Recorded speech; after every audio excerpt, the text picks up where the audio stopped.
сообщение не доставлено к ним. Извините, пожалуйста. Идет конференция, семинар.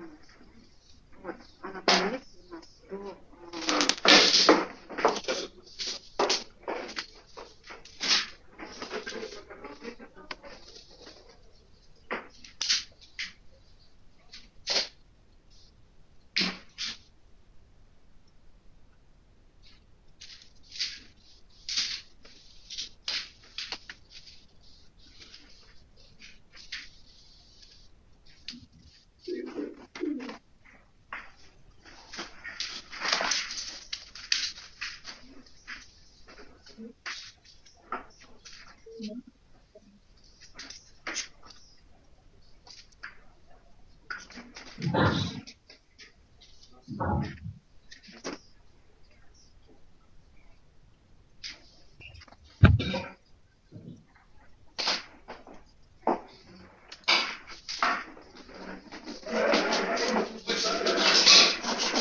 Так, ну что, Вьетнам спит? Они Ничего не отвечает? А? Они камеру отключили на данный момент. Вообще. А что пишешь? Они ничего не пишут в последнее время.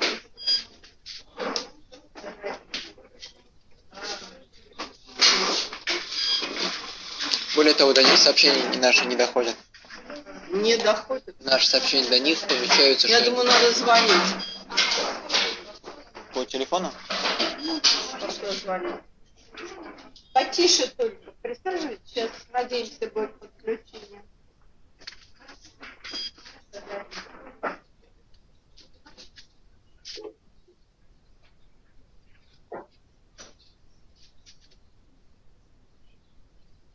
Вообще покинул. Они пытаются подключиться заново, наверное, используя другой компьютер. Потому что тестовое собрание проходило с их техником в другой комнате. Ну, перешли бы в ту старую комнату, где связь работает, да? Что нам этот парадный зал? Ну, вон, в простеньком, ну, техника работает. Вот обычная ситуация. Белое кресло.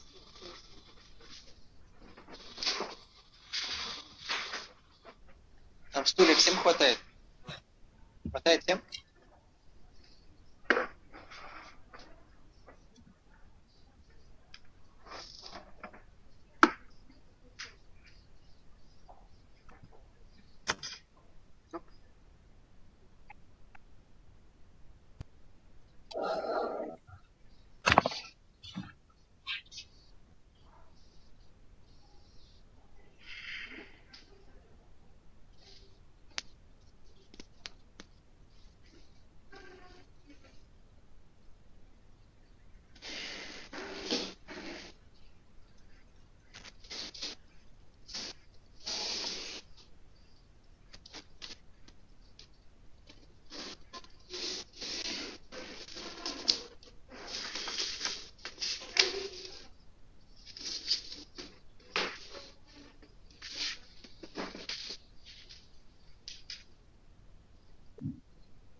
Леша, Да. они не могут к старому подключаться. К старому собранию?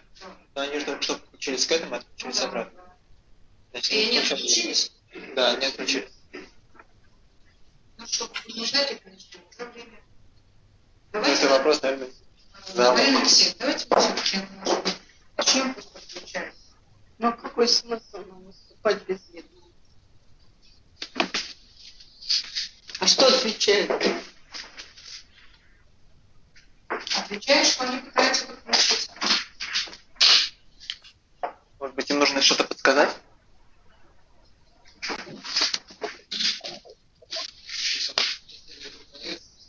То есть для своих мы можем и на русском рассказать.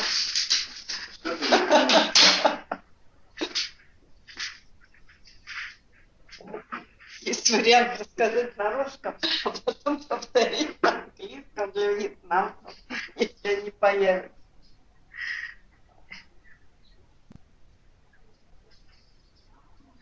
Может, такой вариант? Пусть Южный федеральный слушает.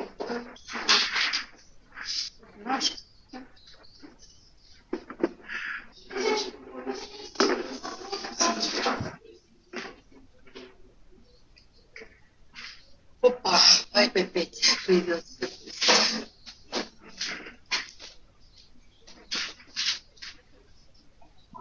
Они подключились. Ура! Подключили? Написано гость, но не видно картинки. Да, но они пока не включили, по крайней мере. Во. Так посмотрите, они в другом зале. В Да. первом. Can you hear me? Yes. Я. Hear me? Сейчас. Me now. Инна Владимировна, все подключили. Excuse me, can you hear me now? Yes, we hear you. All right. Thank you. We can will increase the volume.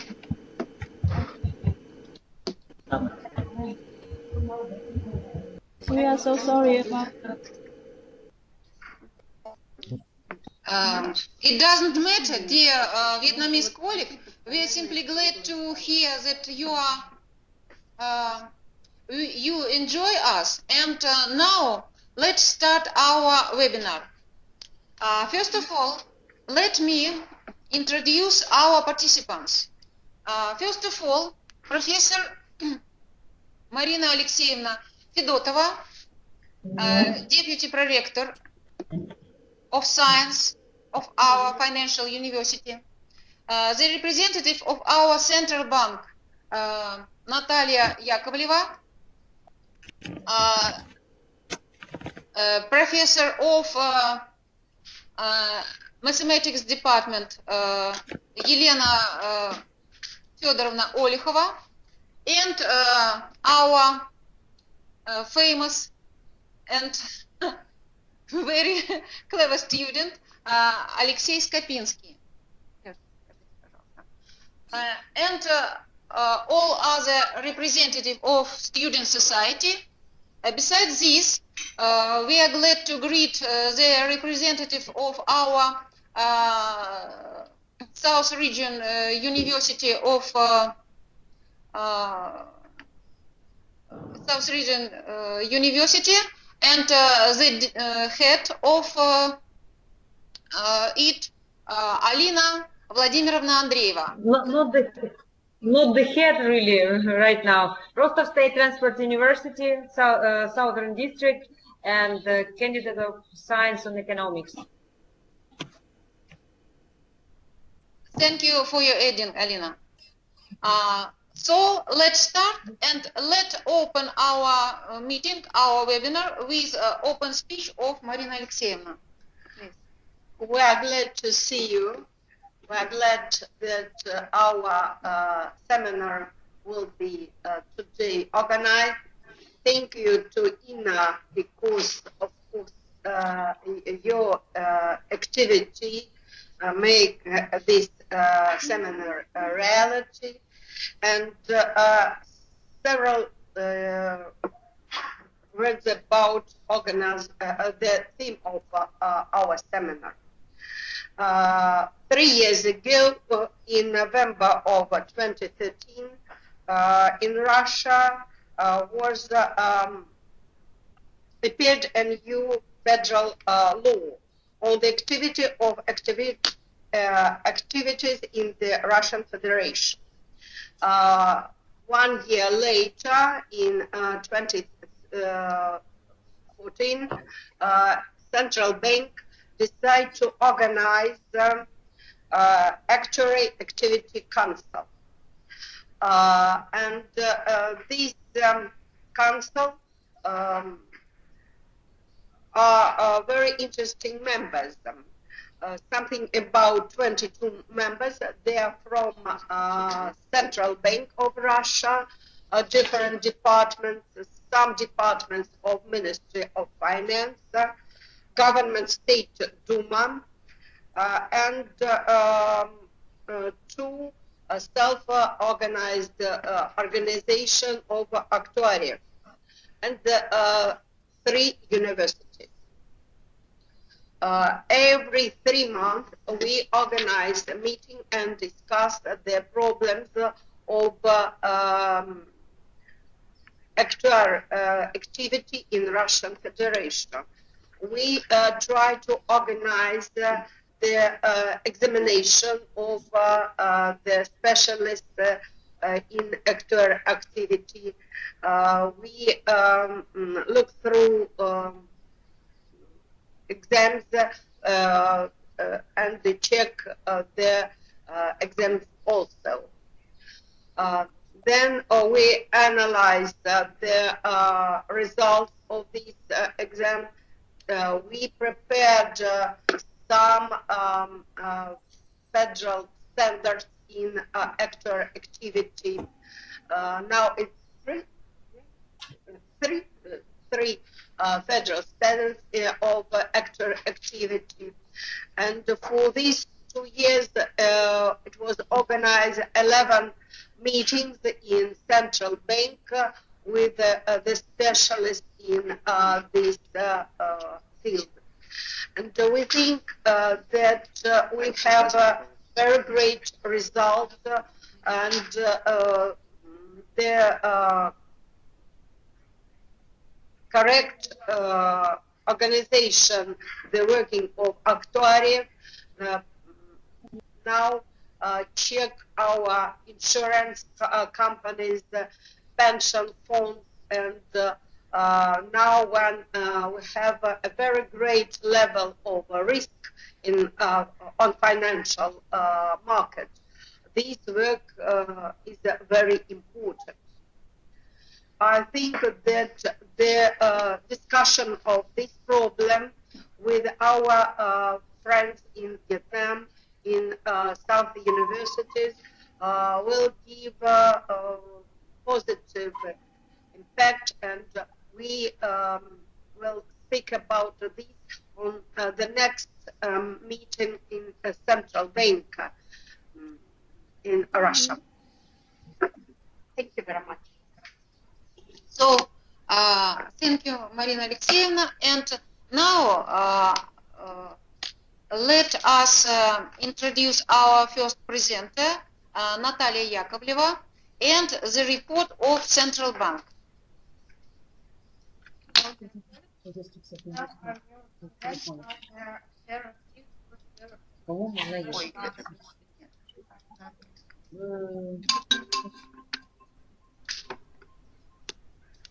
Okay, so what are the main tasks for the professional actuary on the Russian markets? The main tasks are to develop financial-based insurance products and pension schemes and programs, pension programs.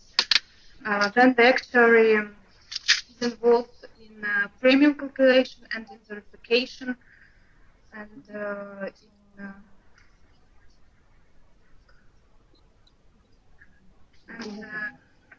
also in payment compliance, income contributions, and future benefits.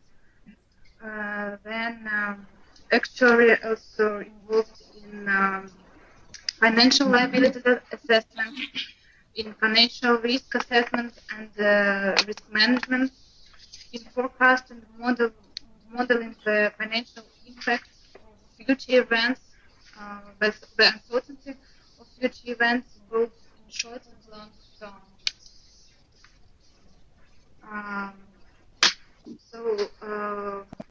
The federal law of the 2nd of November 2014. Просто на шею повесишь, чтобы микрофон перед нами. So the federal law 2093 about the actuary activities in Russian Federation defines the term of actuary and defines the requirement for the actuary. The main requirements are that the actuary should have a high degree in maths and in the economics, and should have no unwithdrawn or outstanding criminal record. So being an actuary means that you can work as an actuary to make the actuarial assessment and certification, and premium calculation, to assess insurance reserves, and so on. but also this federal law also defines the term for responsible actuary. The responsible actuary, so the difference of responsible actuary from the ordinary actuary is that responsible actuary can held the mandatory actuarial evaluation or actuarial assessment and sign the actuarial report, which is the result of the mandatory actuarial assessment, and this report should be delivered to Bank of Russia. So to become the responsible actuary, the actuary should work at the position of actuary at least 3 years during the last 5 years. Also, the responsible actuary should pass the additional qualifying exams to be certified actuary, to be the member of the self-regulatory organization, and to be listed in the list of responsible actuaries, which is held by the Bank of Russia.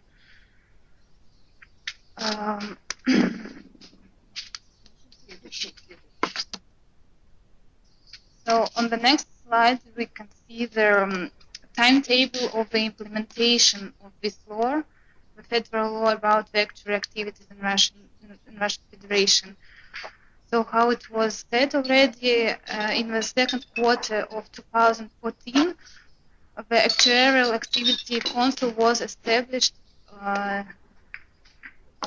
the Bank of Russia and market participants. Then Bank of Russia approved the qualification exam, the program of this exam, and the first exam was held in November 2014. This exam was so this was like their pass exam to enter the self-regulatory organization to become an actuary. So to become an actuary, you should be the member of self-regulatory organization, and to enter this organization, you should pass this exam, which is held by the Bank of Russia. It was held twice a year, and now it should be held once a year. In the third quarter of 2014, Actuary Activity Council began to work on the standards, and Bank of Russia began to approve the requirements for the self-regulatory organization. So what was done? The standards for self-regulatory organization was established, and the regulations and the code of ethics was approved. At the end of 2014, what we had developed and approved the Board of Federal Standards of Actuarial Activities. We began to develop these federal standards for actuarial activities, which are now approved and are used by the actuaries during their actuarial assessments. So about the exams, I had already said that we held 3 or 4 exams already, and now we are preparing the next exam. It will be held, I think, in November of 2016, maybe earlier. The date is not approved yet. And in the advent of 2014, Bank of Russia established additional requirements for responsible actuaries and the procedure of their certification. This is the fourth and the second point of the requirements for responsible actuaries. And now, what we have now in 2015, we have developed during the fourth quarter, we developed and approved requirements for actuarial reports, and at the end of 2014, all the insurance companies and for life and non-life, they reported their, they delivered our actuarial reports to Bank of Russia, and during 2015, we are inspecting these reports.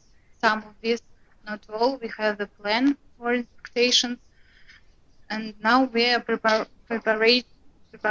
the result of these inspections. The next slide. No. So on the next slide, we see the structure of actuarial activity console and supervision.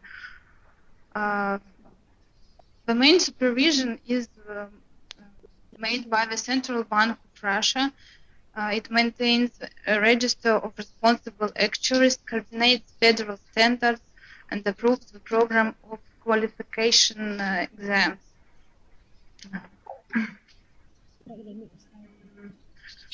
What the actuary, the next body is the Actuary Activities Council.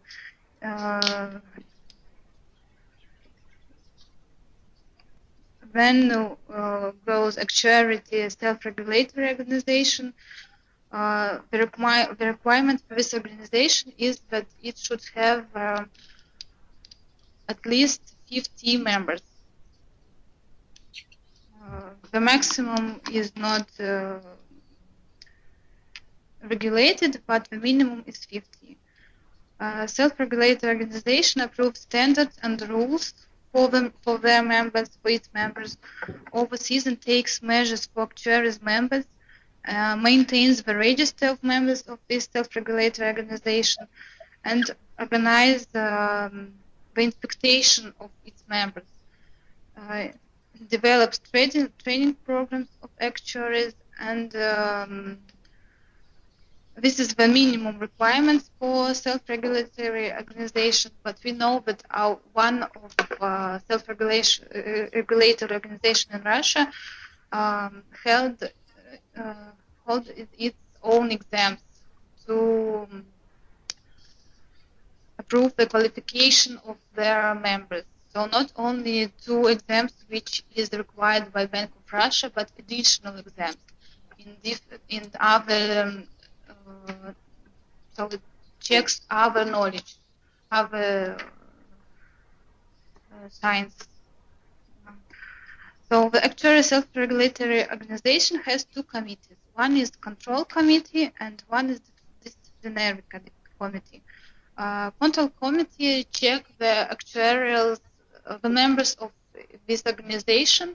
So they have plan, every annual plan of these inspections, and when they check the reports of their members, they made the private, how to say, so they make their report to the supervisor, to us, to Bank of Russia. And also they can check the members on the request of Bank of Russia. And then, due to the results of this inspection, control committee make recommendations for the disciplinary committee. And disciplinary committees, they examine the cases of these inspections and make decisions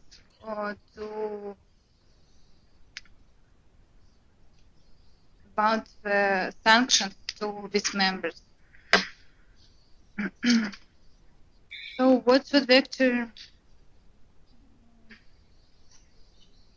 Okay, the next slide, we see the main activities of the Council of Actuarial Activity. The main point of the activity of this council is to develop and adopt the federal standards of actuarial activities. Now we have 3 standards which are approved and are used, and are required to be used.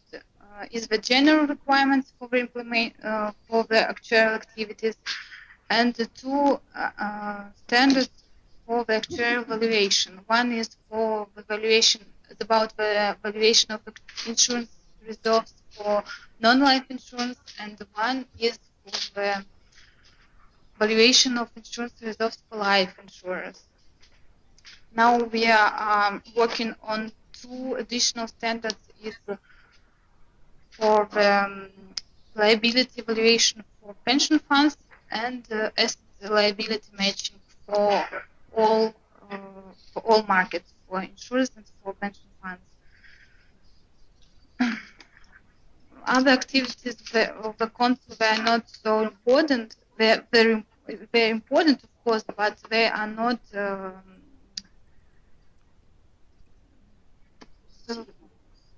Yes, the main is the development of standards.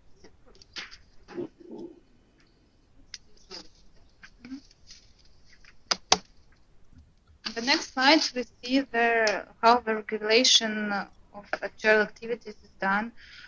The first, in our regulation, first point is the federal law 293 about the actuarial activities in Russian Federation. The second point is the statute regulatory acts of Bank of Russia, which can be found on our website, and standards and rules which are issued by the self-regulatory organizations. Now in Russian Federation there are 2 self-regulatory organizations. It is the Professional Actuaries Association and the Guild of Actuaries. Professional Actuaries Association consists of 98 members, and Guild of Actuaries consists of 139 members. So how the supervision of business entities is made by central bank.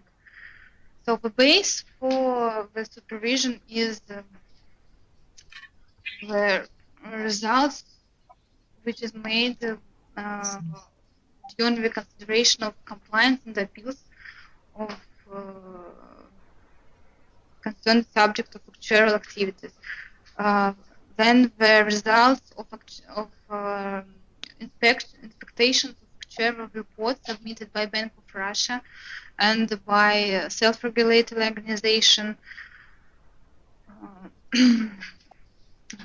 Then unscheduled inspection of self-regulatory organizations made on request of Bank of Russia, and information from these inspections.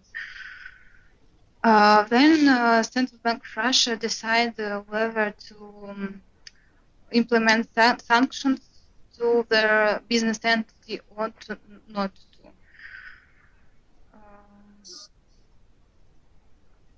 So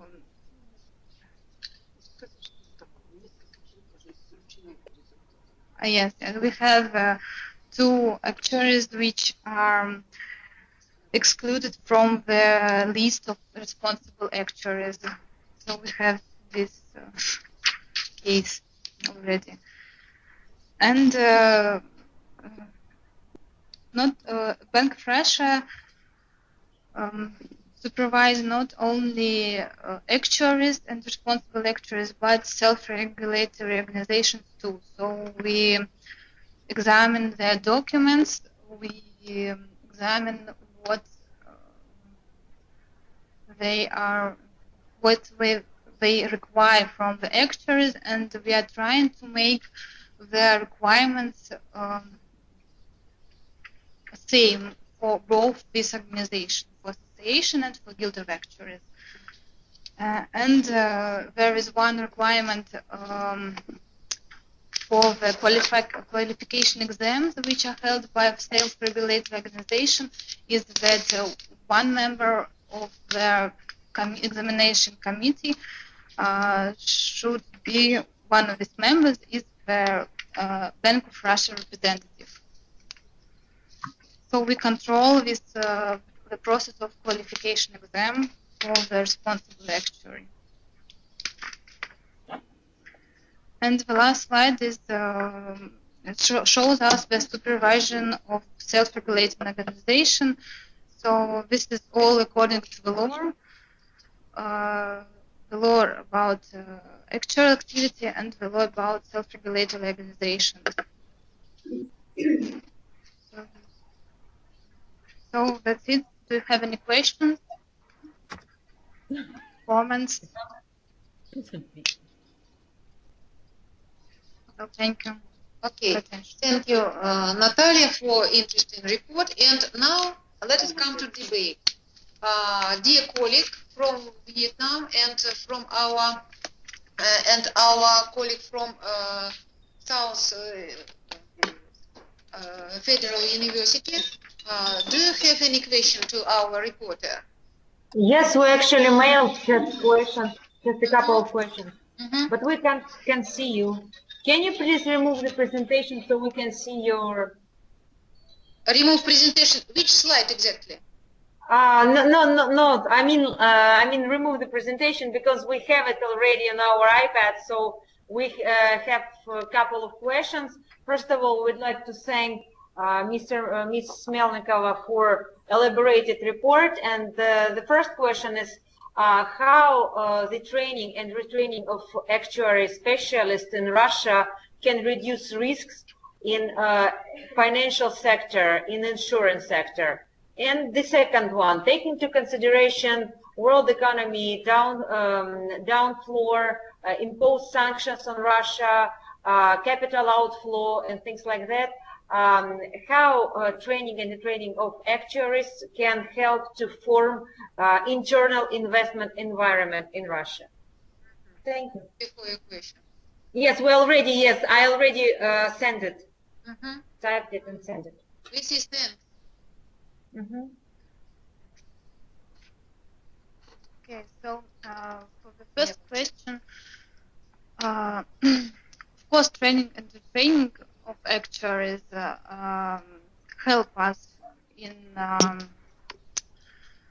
not decrease risk, but to control these risks, because the actuary is the person who make the valuation of insurance companies, pension funds.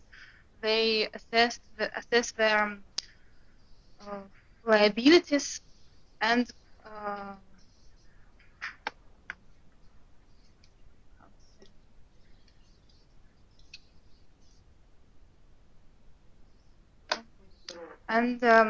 so this is a highly qualified person who is responsible for liabilities valuation, so this person should be qualified. And to check this qualification, we can only make the exam and require to pass this exam. So the person passes this exam and actually can have a qualification and don't work as an actuary for 5 years, for example. So we think that actuary loses his qualification and he should pass the exam once more to confirm his qualification. Yes. Is it a question or not? Are you satisfied? For the first question, self-organized organization have a very interesting seminar about how to calculate a risk, how to analyze the financial situation in insurance sector, and I think that this work also help to train actuaries in Russia.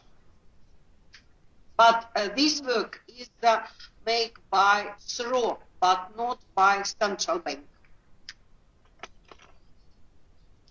So the whole idea of the question was actually to ask if it's going to reduce the risks of the whole insurance market or increase the risk, because now we can see the whole level of companies going bankrupt and also bank with loses their licenses. So training of high quality specialists helps to prevent actually this risk. So I really like the presentation, and this is the whole big deal. Yes, of course. We told that several members of SRO now can't, they excluded and they can't do the agreement for insurance sector. And we also knew that central bank analyzed their assets of insurance companies, and if they see that market value of these assets is too small in reality, but not in the balance of this insurance company, central bank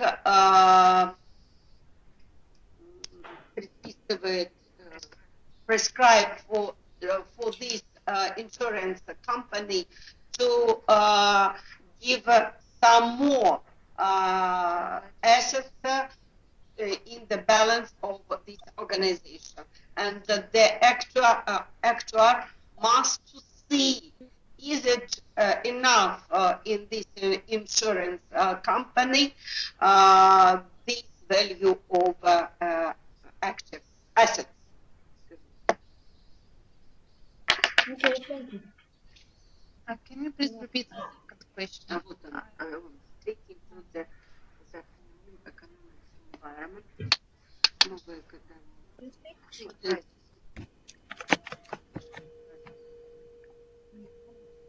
кто ли должен учиться?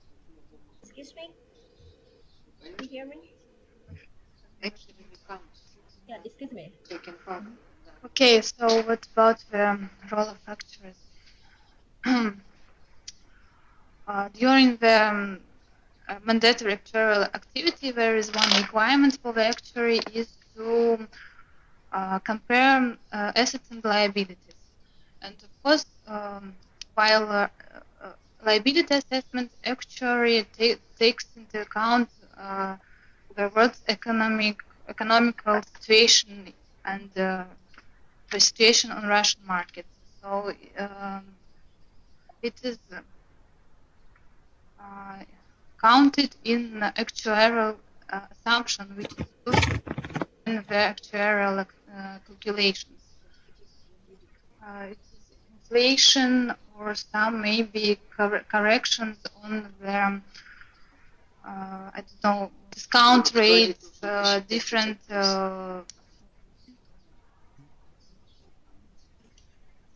assumptions which is made.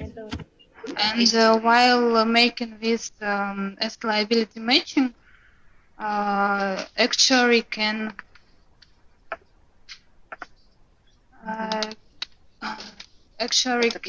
make not can but should make the recommendation for the company.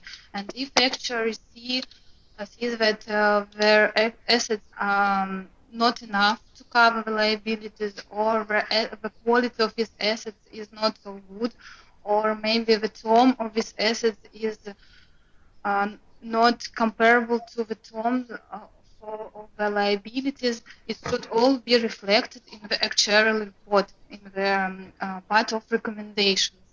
And the year after this report, it would be the same actuary or new actuary. He should analyze this recommendation and analyze if this company took this recommendation into account. And of course, Bank of Russia analyzes these points, these recommendations of actuaries. And the self-regulated organization is also controlling this analysis and these recommendations and everything. У вас есть департамент по макроэкономическому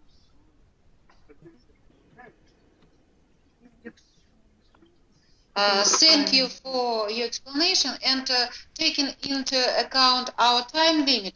Let our Vietnamese colleagues ask their questions, please. Okay.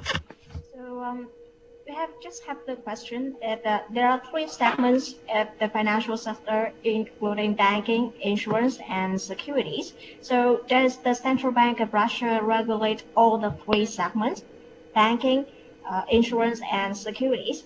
And if it is right, is there any difficulties for the Central Bank to regulate to so many segments like that? Sorry, but can you please repeat your question, because we can't hear it so explicitly for your for answering in our SMS field.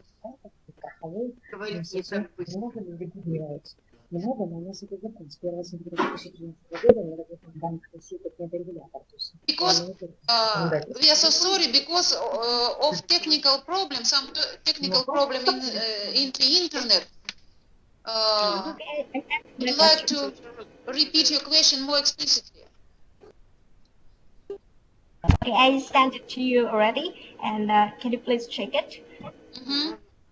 Just a moment. Oh, we got it. Thank you. The question. Yeah. Почему на американском? Слышится, да? Yes, Central Bank regulates insurance and securities, and of course there are difficulties. But so Bank of Russia is very big, and there are a lot of different departments, and we have a department of insurance markets, the department for the bank supervision, and for securities, and the department of financial market development. So every we have a mega supervision. We call the Central Bank mega regulator. So thank all of you, our dear colleague, for your question, and let us go to our next presenter, please. Now your turn, dear Vietnamese colleague, and we are waiting for your report.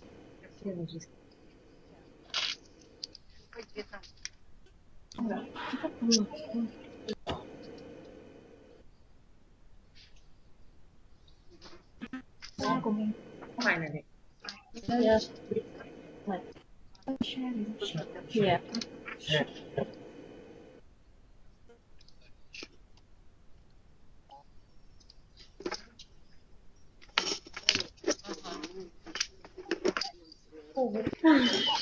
Okay, we see the difference between State Bank of Vietnam rules and State Bank of Russia in this matter.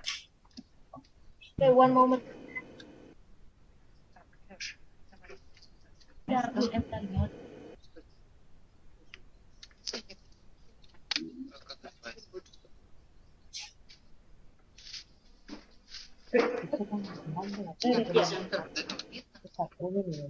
Или нет?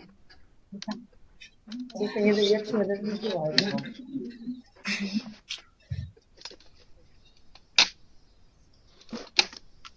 Что-то делать. Мы откроем, или они? Dear Vietnamese colleague, maybe we open your presentation and you will only tell us when we try to turn the slides. Maybe this form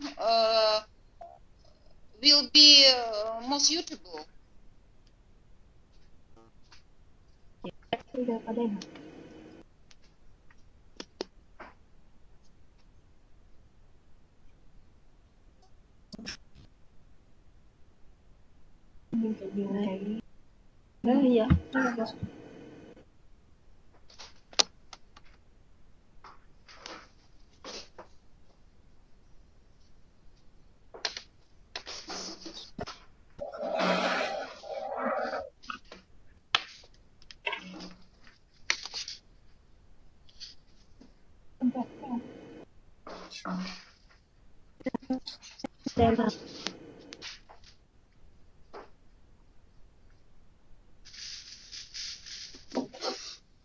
Can I begin?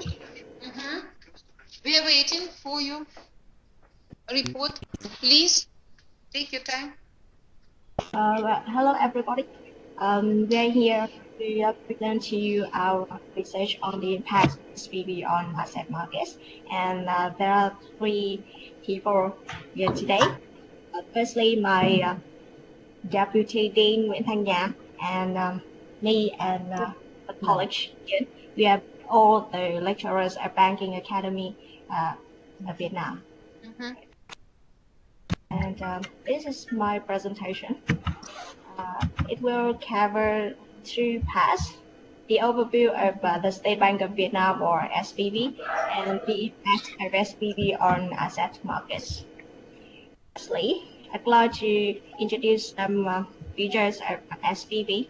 As you know, the State Bank of Vietnam is the ministerial level agency of the government and the Central Bank of the Socialist Republic of Vietnam. In May 1951, the Vietnam National Bank was established and mainly focused on the currency issuance and worked as the tool of the state budget. This is the result of a struggle process to develop an independent and autonomous monetary and credit system in Vietnam. In October 1961, Vietnam National Bank was renamed as the State Bank of Vietnam and worked under the one-tier operation mechanism, monetary management, and currency trading. In 1990, the operation mechanism of the banking system in Vietnam officially changed from one-tier to two-tier, in which SBV implements the state management of currency trading, banking, and implements the tasks of a central bank. The tier of commercial bank and credit institutions conducts the currency trading, credit, and other banking services. From 1990 until now, the functions, role, and structure of SBV is supplemented by the law on the State Bank of Vietnam, which was revised in 2010. And it contains some regulations like this. You can see on the slides the functions of SBV, its task, and the organizational structure. SBV includes 27 entities, in which 20 of them support the governance in state management. For example, monetary policy department or credit department, and the others are non-productive units, including National Credit Information Center and Banking Academy of Vietnam. So I've just talked about very general and basic information of SBV, and now I'd like to move to the second part of my presentation. As mentioned by Ms. Kim in 2001, the monetary policy affects the economy through three channels of asset prices, including stock market prices, real estate prices, and exchange rate. However, my slide, I think it covers all the theories of the three channels, so I will skip this. And if you have any question, please ask me when I finish my presentation. Okay. I would like to introduce to you some empirical impacts of SVB on asset markets in Vietnam, including stock market, gold market, and real estate market. Firstly, with the stock market, in July 2000, Vietnam stock market was officially established with the first exchange, the name of Ho Chi Minh Stock Exchange, and some first dealing sessions. About 5 years later, Hanoi Stock Exchange was officially established and became one of the 2 exchanges in Vietnam. In 2007, a law on securities was approved, and this time was also a remarkable period of the Vietnam stock market when the VN Index reached its highest point in its history, about more than 1,000 points, and this marked 2007 as the booming period of the Vietnam stock market. However, only 2 years later, this market experienced a deep recession, and VN Index sunk to its lowest point of only 200, more than 200. And another significant event is going to happen in 2016, actually this year, that Vietnam's derivatives market is going to be established. This is the graph of VN Index. Well, actually, I don't mention the period before 2005 because from 2000 to 2005 was the established period of the Vietnam stock market, but very low level of transaction, right? And as you can see on the graph, the fluctuation of VN Index can help it to determine 3 different periods. The first one is the booming period from 2006 to 2007. The second is the recession period from 2008 to March 2009. And the last one is the recovery period from April 2009 until now. I've just talked about it. With the first period, or the booming period if you like, in 2007, Vietnam's stock market significantly developed, and VN Index reached its highest level of more than 1,000 points and continually remained at impressively high levels. There are 3 reasons for this booming period. First, the participation in WTO has brought Vietnam a very promising economic outlook, which strongly attracted domestic and foreign investment into the stock market. Second, there is the strong herd instinct in Vietnam's stock market, which means that many investors simply imitate or copy others' investment plans without understanding the real risk. So when the Vietnam stock market developed significantly in 2007, a lot of capital rapidly flowed into this market and contributed to a serious financial bubble. Finally, this period also experienced an expansionary monetary policy of the State Bank of Vietnam with a quite high money supply growth rate, and this also influenced the stock prices. The second period started in 2008 with a sharp decrease in VN Index. Some reasons can be talked about is the stock market bubble has been burst, global financial crisis has affected foreign investors and then domestic investors, contractionary monetary policy, and some problems of Vietnam stock market. For example, being newly established or not complying with market rules, and etc. From 2009 until now, the Vietnam stock market has experienced a stable recovery with the fluctuation of VN Index from 500 to 600 points. It could be said that the hottest period has gone, but the Vietnam stock market could hardly recover to its previous high levels because of some reasons. Firstly, unfavorable economic conditions like low economic growth, high level of public debt and non-performing loan banking system still exist. And second, SBB has implemented some policies to encourage capital to flow into production instead of the stock market. For example, creating some restriction on securities lending. Well, it could be seen that the Central Bank of Vietnam, SBV, has played a special role in every period of the Vietnam stock market, and some empirical research has been done to prove this relation and come up with different results.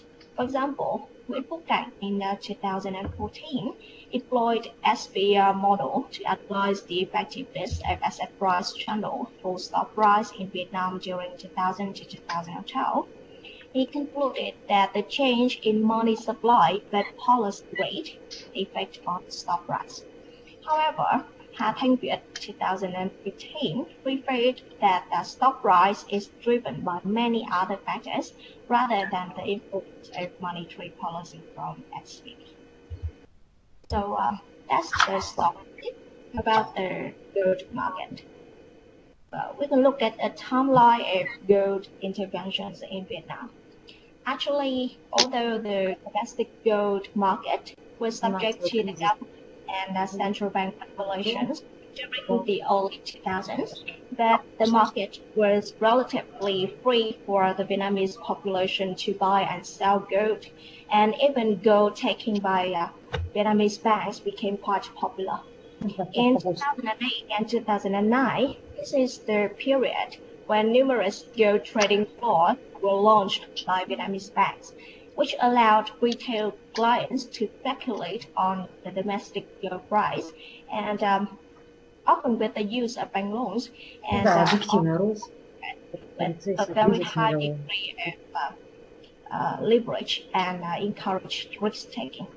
However, in 2010, the government issued a directive order to close all the gold trading floors in an attempt to reduce risky trading operations. In 2011, SBB banned all the banks from engaging in gold lending and deposit taking in gold with any individuals and institutions. And more importantly, in 2012, with the issuance of Decree number 24, the SBB took control of gold bar production and implements a monopoly in gold imports and exports. In 2013, trading licenses rules came into effect, and the gold auctions were organized to regulate the supply of gold in the domestic market. And there is a special note that from the beginning of 2013, the SBB banned the trading in all other global brands apart from the acade brand. So, in other words, there is only one legal gold brand in Vietnam now, that is the acade. And this is about the management of SBB in the gold market. The legal ownership of gold by entities and individuals are acknowledged and protected by laws. The organizations and individuals engaged in the business of gold must comply with the government's regulations and other relevant provisions. The SBB, on behalf of the government, managed gold trading for the aim of developing a stable and sustainable domestic gold market. Therefore, SBB has the right and obligations to conduct inspection and supervision of the production of gold jewelry, gold bullion, and jewelry trading, export and import of gold and other gold trading. The next 4 slides are created to give details on this management, so I think I will skip it and jump to a graph of gold price in Vietnam. As you can see, from the issuance of Decree number 24 in 2012, the gold price in Vietnam has less fluctuated and has followed closely the global gold price. It could be considered as the success of the Central Bank of Vietnam in managing this market. This is how SBB impacts on gold market, and you can read it on your own. And if you have questions, then we'll come back to it later. This is the final thing that I would like to introduce: the real estate market in Vietnam. These are some features of this market in 2015, including foreign direct investment continues flowing into this market. As the market warms up, more successful transactions have been reported, while the inventory level has fallen. An open legal framework has been set up for the real estate market. Improved infrastructure has developed real estate market. Loans for real estate projects has increased rapidly, and finally, resort real estate is strongly developing. Could we say that after a quite long period of going down, the Vietnam's real estate market has experienced some positive features like these, and this could be said that this is the effectiveness of the Vietnamese government and central bank policies.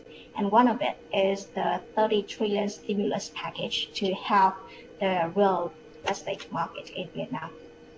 This package has the target to provide 9 trillion VND for developer loans and 21 trillion VND for mortgage loans at the interest rate per half of the average lending rate with a maximum of 6% per annum.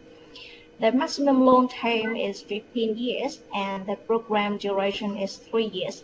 It started in 2013 and is going to close in this year, June.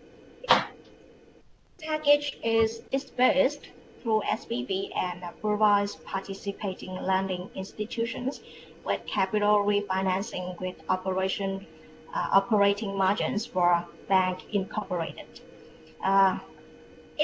This package is considered to be successful at reorienting the developers from lenders toward the affordable housing market, yet at a high cost for the government. And it is not an economically efficient policy, unfortunately, and it is recommended to be restructured.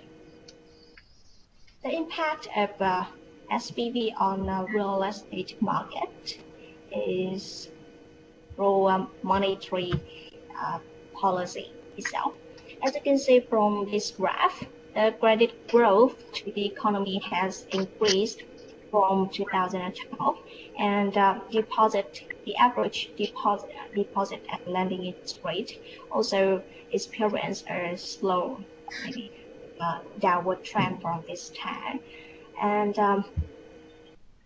this is the graph for the residential price index in two largest markets in Vietnam, including Hanoi and Ho Chi Minh City.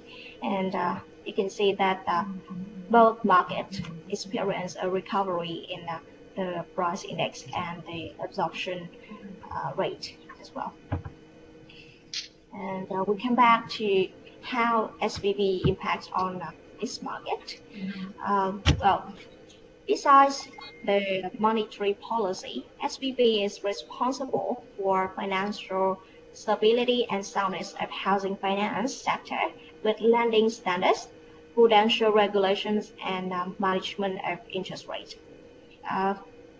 Furthermore, SBB engages commercial banks and non-bank financial institutions in sector lending and supports development and manages housing finance subsidy programs. For example, the 30 trillion stimulus package that I mentioned about.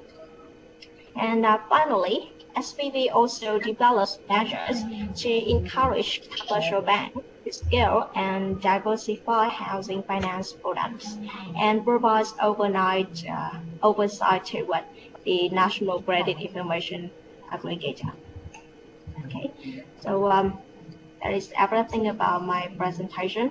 Thank you for listening, and if you have any question, please let us know. Thank you for interesting and very detailed report.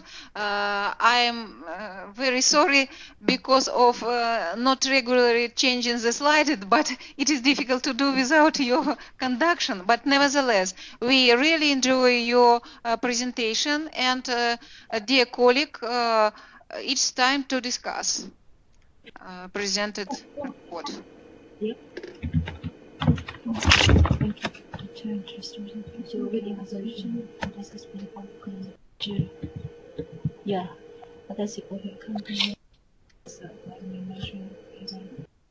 Я спросила, что как Центральный банк Вьетнама борется с инфляцией и как им удалось преодолеть финансовый кризис.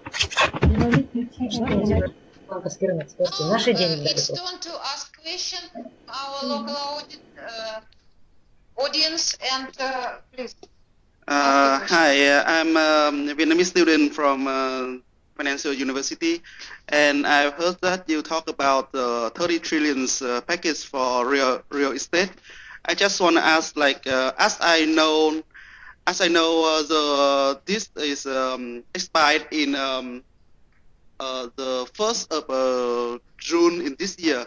So what happened with the people borrowing this money but have not been disputed fully in after this day? Are they gonna charge like economic interest, or what? How many percentage in interest they gonna be paid?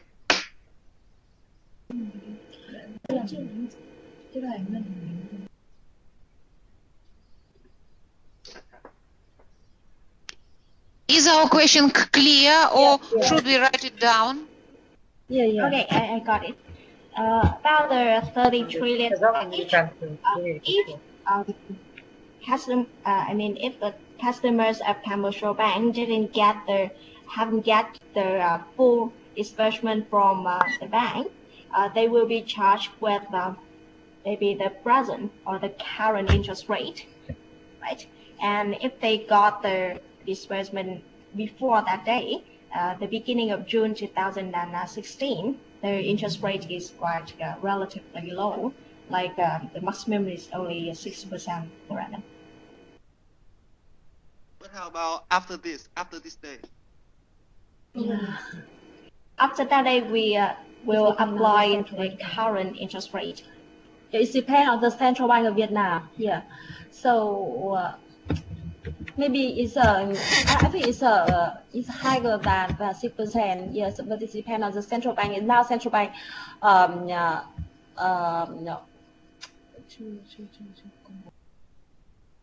haven't announced yet about the interest rate after the 1st of June. June. Yeah. Okay, thank you very much. Yeah. So we talk about the question from Andrea. Yeah. So how does central bank deal with inflation? Yeah. As you see in 2008, 2007 and 2008, 2011, Vietnam experienced a very high inflation rate. In 2008, maybe it's nearly 20%. Yeah. So I think it's a very, very difficult period for us. Yeah. But the Central Bank of Vietnam use monetary policy to curb with inflation. As you see, it's a tightened Central Bank of Vietnam, State Bank of Vietnam tightened monetary policy by increasing discount rate.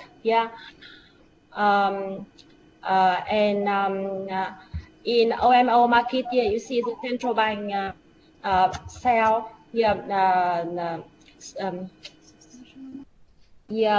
sell the securities. We form government treasury government bill and State Bank of Vietnam bill to withdraw money from the market.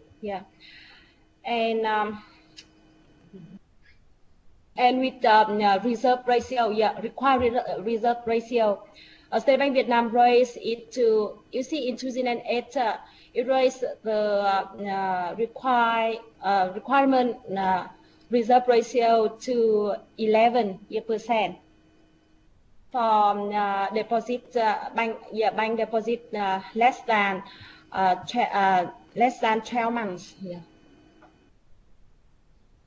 Thank you for your explanation. And any other questions on the subject?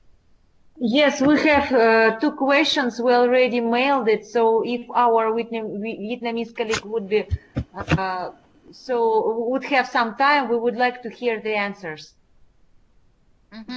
Please, it's your turn, Alina. Yeah. The first question. First of all, I would like to thank for the detailed and brilliant presentation.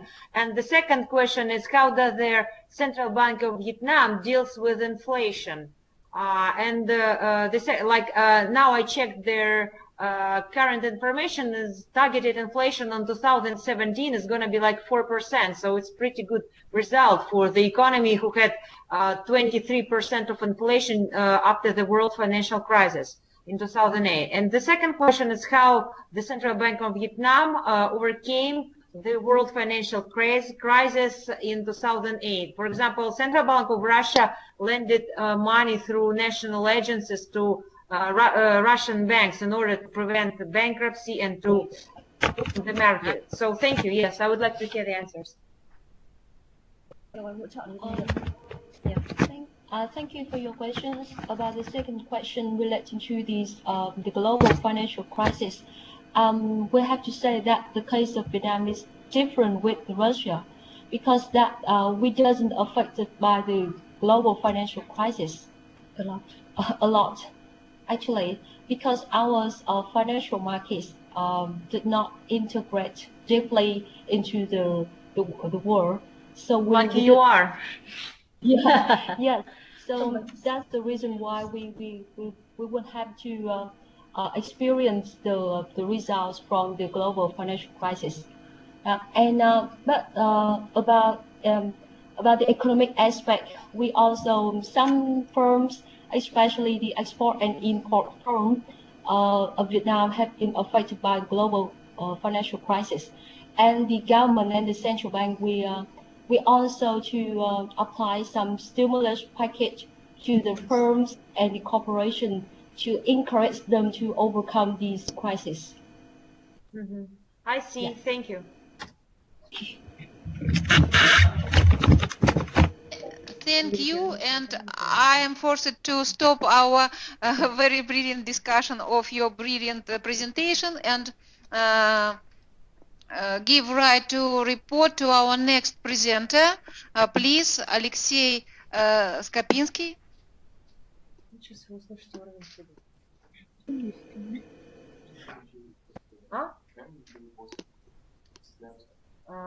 Сейчас скажу, 23, 2009 год, сейчас 16. Пустили уровень ставки процентов. Видите, они не вовлечены в глобализацию, как, например, были вовлечены. Смотрели вообще фильм, нет? Глобальный финансовый кризис. Я вам не попала? Анфиса Григорьевна, потому там надо это вот учебное, вы надо даже рассмотреть и посмотреть, как эта глобализация с этими несчастными, ужасными ТНК фактически сделала мир единым целым. С одной стороны, как конечно, пытался, пошатнулись все рынки. Я вам сказала, вам повезло, lucky you are, да? Lucky you were, надо было сказать так. Вот, поэтому... Anh vào đấy anh nộp thì chị về. Không phải nộp. Нормальный уровень инфляции, 4%. У нас было бы... And it's very pleased for us. Было ключевое. So intensive discussion of our presenter. But nevertheless, let's listen our graduate Alexey Skapinsky with his interesting theme, banking asset allocation. Yes. Hello, ladies and gentlemen. Today I'm going to tell about the banking asset allocation and an empirical investigation of linkages between BRICS and developed financial markets. Well, this is not just a topic, this is my own research. And next slide, please. This research paper will proceed as the following. The first section will give a brief overview about counterparty vision of different research studies over the 60 years. The second will describe the data and the methodology employed in this study. The section 3 will be present an analysis, the empirical results, and finally the conclusion will be given by the section 4. Well, according to the introduction of my research investigates whether the financial markets of BRICS and developed countries provide benefits from international diversification. So this problem has been covered by a huge number of researchers, which works has been analyzed for this work, but it is interesting for investors to know whether diversification between these countries is still beneficial or not. Well, Japan, USA, Great Britain, and Australia were taken as developed countries according to the strategy. According to the strategy of my research, it consists from the following techniques. It was the unit root test to check whether the time series of my chosen data are stationary or not. Integration models to check the relationships between BRICS countries and developed countries. Distributive and correlation analysis, impulse response function, Kalman filtering time varying pyramidal model, variance decomposition model, and DCC Garch 1.1 model. Also, matrix approach has been applied. Well, to talk about data I have used, there was a weekly data last prices for the 15-year period MSCY index for each country was taken as a time series to analyze. The result of research paper indicates that particularly nowadays situation is international diversification is profitable. But nevertheless, according to the literature review, okay, according to the methodology, the main point of this techniques was descriptive statistics, and the main point was covered to cover the information of the main basics of time series chosen for the research, whether they are normally distributed or not, Jerry-Ribera, standard deviation, and etc. The second point was to use the unit root test. According to this methodology, the first step, I was checked whether each country's energy stock index contains a unit root test, in other words, whether they are stationary or not. The correlation matrix has been calculated. The co-integration model has been done. The impulse response function. The main interesting methodology is the dynamic conditional correlation, where the time varying volatilities of return was analyzed by using Garch model. And according to the another interesting methodology, the time varying parameter model, the usage of this model together with Kalman filtering was never ever been used, and firstly was used by myself and was applied for emerging markets to examine integration trend across the markets. Well, according to the estimation results, the descriptive statistics pointed that all series are transformed series, in other words, different series for Brazil, Russia, India, China, South Africa, USA, Australia, and the United Kingdom. The average annual return for the 15-year period for all stock markets under the study is positive.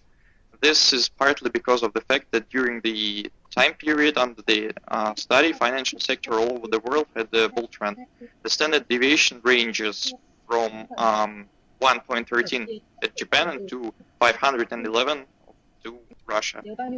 According to the unit root test, in conclusion, the output data of the results provide information about this, that all markets were stationary and we can work with them. Correlation matrix pointed that mainly there are no huge level of co-integration between BRICS countries and the developed countries. According to the co-integration models, as a result of my research, there is no co-integration between BRICS countries and developed countries. According to the impulse response function, to summarize the findings, the majority of responses are not so highly positive, and market line is mainly near zero. According to the dynamic conditional correlation, you can see on the slide, this is the how markets correlate over the time, and we can see mainly that we can point the main thing that all the countries.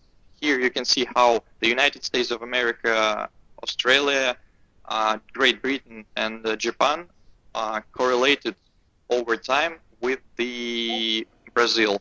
And the next slides will show you the same pictures about Brazil. Here is the Russia, next China, next India, China, South Africa, and the main trend that the correlation over time and the forecast for the next period is the following. So there is a bigger trend in the correlation, and that means that it is positive for the institutional and institutional investors and banks to invest, to diversify their assets between BRICS countries and developed countries, because all methodology that was used mentioned the fact that there is no huge co-integration between these countries, and that means that the risk is lower. So here's that means that there were two hypotheses whether the international diversification is beneficial or not. The first hypothesis that international diversification is beneficial. The second hypothesis, it doesn't prove that it is not beneficial. So there is no correlation, no impulse response, no co-integration, no long-run stochastic trends between BRICS and developed countries. No dynamic correlation over time. There is a low trend, and time-varying parameter model also indicated the low trend.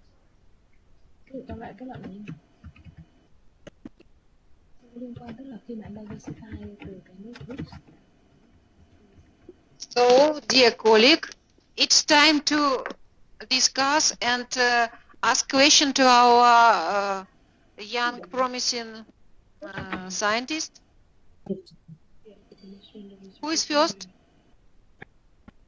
I have the question. Can I ask? It's already mailed it as usual. Dear Alexei, thanks for the results of your research, and we looked it over briefly, and we have a question. Have you considered the interrelation between trade transits between BRICS and the developed countries? Are they similar to the financial ones, or this is a huge differ between financial markets correlations and interrelations and the trade ones? Thank you very much for your question. I think that the interrelation between the trade transits in the BRICS countries and the developed countries, well, not quite similar one to the financial markets, because of the fact that financial markets are a little bit different nature to compare with the trade transits. So I think that the interrelation between trade transits and between BRICS and the developed countries are not similar to financial markets. So it's not obvious, or you just haven't covered this particular kind of topic? And it's just my opinion. It's not proved. For example, as my research connected with the financial markets is proved by the math, and I do understand that financial markets, there is no huge correlation between BRICS and developed countries. And according to your question, this topic, it needs to be more deeply researched to answer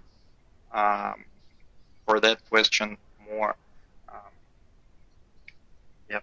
more clear. Okay, thank you. Sorry for interrupting you, but it is interesting, but the representative of mathematician department is here in our audience, and let us suggest, and our suggestion to exactly here will be to check Alexei's hypothesis concerning trade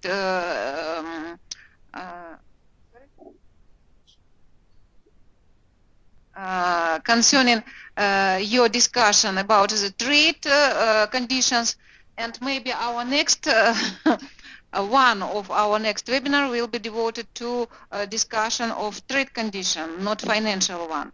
But dear Vietnamese colleague, do you have any questions about Alexei's presentation? Yes, we have two questions. First one is, what is the meaning of MSCI index and how do you calculate this index? And second, what is your recommendation with this research?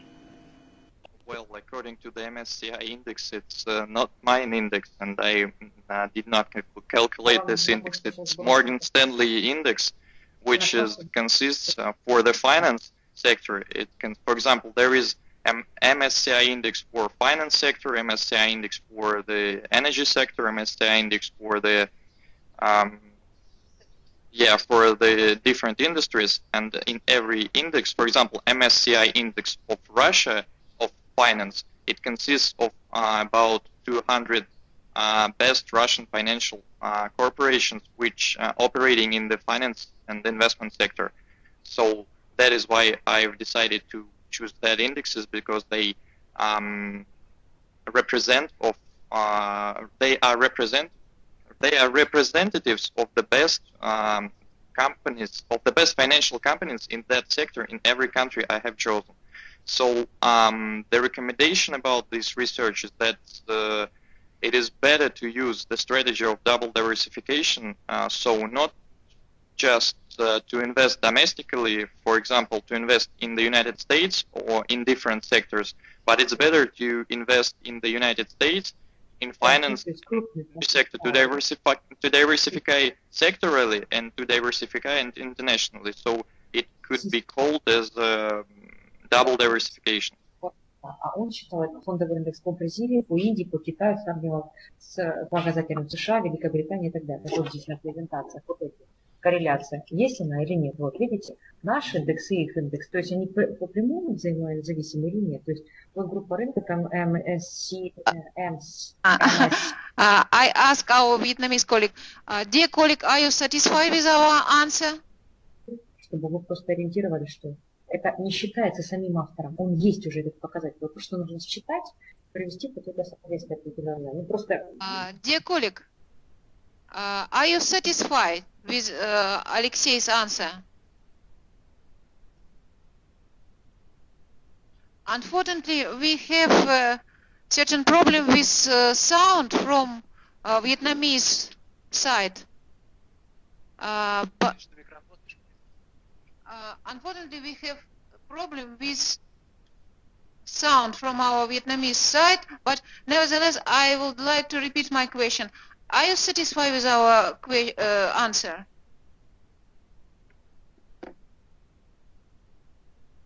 Okay, so as a conductor, I decided that thank you very much. And now let us go to the end of our discussion. I think that our discussion was very useful and give us mutual enjoyments, and we enjoy your presence, we enjoy your presentation. Thank all our participants for their brilliant presentation and brilliant report, and I hope that we will continue our webinars, our set of webinars. Thank you very much, and if you have no questions to me or to our participants, let me say goodbye to our guests, and till new meetings, till new webinars, and till new interesting scientific theme topics for discussion. Thank you very much. Thank you very much, and we are looking for the next webinar in the future. Thank you. Thank you, our Vietnamese colleagues. Thank you very much. Thank you, our group of Alina Andreeva, and thank you for brilliant participants and quick response for our invitation too. Hope we continue collaboration. Thank you. Look forward to hear you soon. Bye. Bye. Bye-bye.